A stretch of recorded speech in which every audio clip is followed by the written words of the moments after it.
Hey guys, welcome back. And this is just going to be kind of a short video talking about Warner Brothers and the DCEU and the state of things over at Warner, and of course, things aren't looking good. Let's be honest, they had a big box office for the Barbie movie, which was fantastic for them. There's a lot of reasons for that movie doing well, but I think honestly, just the name, the brand recognition of Barbie is probably the number one reason for it. On top of the fact that they had a pretty good cast with Margot Robbie, and everyone loves Ryan Gosling. I personally have never really understood it, but hey, he's a big name, people love him, so it is what it is. So now there's a lot of talk about whether or not the hiring of James Gunn is going to breathe new life into, Warner Brothers and Marvel. Not, excuse me, not Marvel. He's no longer with Marvel. He's not. The Guardians of the Galaxy's wrapped up. Breathe new life into the DCEU. Now, obviously, the most notable thing that's happened with DC recently is the firing, or just the not extending the contract for Henry Cavill to come back as Superman, rebooting the DCEU, featuring primarily younger actors. They've already cast a new Clark Kent and Lois Lane, younger actors. I think they'll do fine in the roles. I'm not sure the movies will be any good, but I think they look decent enough. But the reality is they've done things like they've brought Gal Gadot back, supposedly for a third Wonder Woman movie. For her, she came out and announced that they were close to a deal for James Gunn, and I can't remember who else the other guy was that was going to be involved in the movie. And then Warner came out and said, yeah, that's not happening. Very reminiscent of what happened with Henry Cavill when he thought he was going to come back for another movie, and then the heads of Warner came out and said, yeah, that's not happening either. So now there's a lot of talk about whether or not James Gunn can actually breathe new life into DC, primarily because there's a lot of this leftover, bad taste in everyone's mouth with Ezra Miller as the Flash, which definitely is not going to help them moving forward. I mean, I don't understand how this guy still kept his job after all the controversy surrounding him with all the allegations and the just general creepy behavior he had.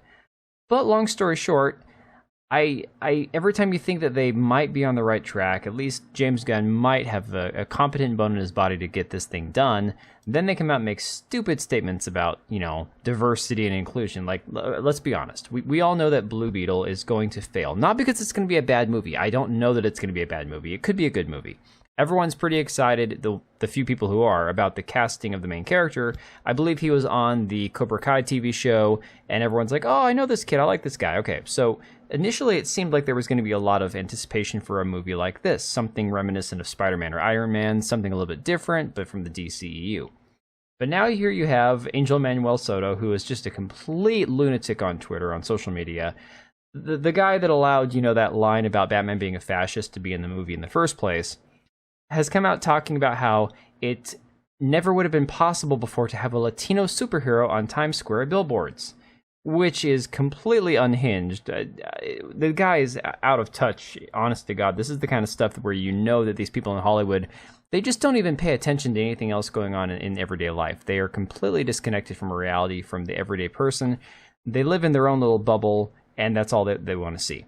So speaking with the Wrap, Soto stated, I'm very happy that we're finally able to see how the whole promotion is being manifested. He then specifically pointed to the film's promotion in Times Square in New York City. Us seeing a Latino superhero of our own in Times Square is something that if we're thinking about that, is it even possible? Now it's happening. Soto continued, being able to not only be promoted in the areas where our community transmits, but to also be up there with other big posters in the big movies, just shows you the power that we have and that we can also be the heroes that we know we can be. To no one's surprise, Soto's comments are completely devoid from reality in an attempt to paint the Latino community as some kind of victims who are unable to get advertisements on Times Square billboards. Just how devoid from reality are they? In 2022, Marvel Studios promoted Black Panther Wakanda Forever, and their race replaced Namor, with huge billboards in Times Square. Actor Tenoch Huerta even shared the billboards to his Twitter account.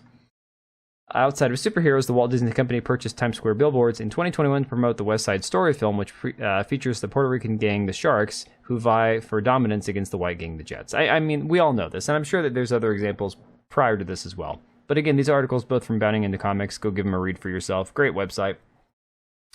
But the long and the short of it is, this movie is going to tank. Not only because the publicity for it's been bad, not only because the DCEU is dying the same way the Marvel is, that superhero fatigue is set in and it's not going anywhere, but because the people that direct these films, people that write these films, people that promote these films are just a bunch of unhinged lunatics who just run their mouth and interject their politics into everything. I mean, look what's going on with Snow White, with Rachel Zegler, and how she is basically destroying that movie before it's even had a chance to hit theaters. I mean, by the time that movie comes out next year, they're just going to drop it to Disney Plus, otherwise they're risking losing hundreds of millions on it, I'm sure. So this kind of crap just needs to stop. These people need to just make good movies, cast good people, write good characters, hire the person best fit for the job, and honest to God, they need to learn how to shut up about their own politics and put a gag order on some of these actors. My God. But let me know what you guys think. I mean, I don't have any animosity towards the film itself. I think the film looked mildly entertaining for a superhero film. I just think these people need to learn a lesson. And unfortunately, lessons are best learned the hard way sometimes. Let me know what you guys think down below. Like and subscribe if you liked the video. I appreciate you all watching, and we'll see you on the next one.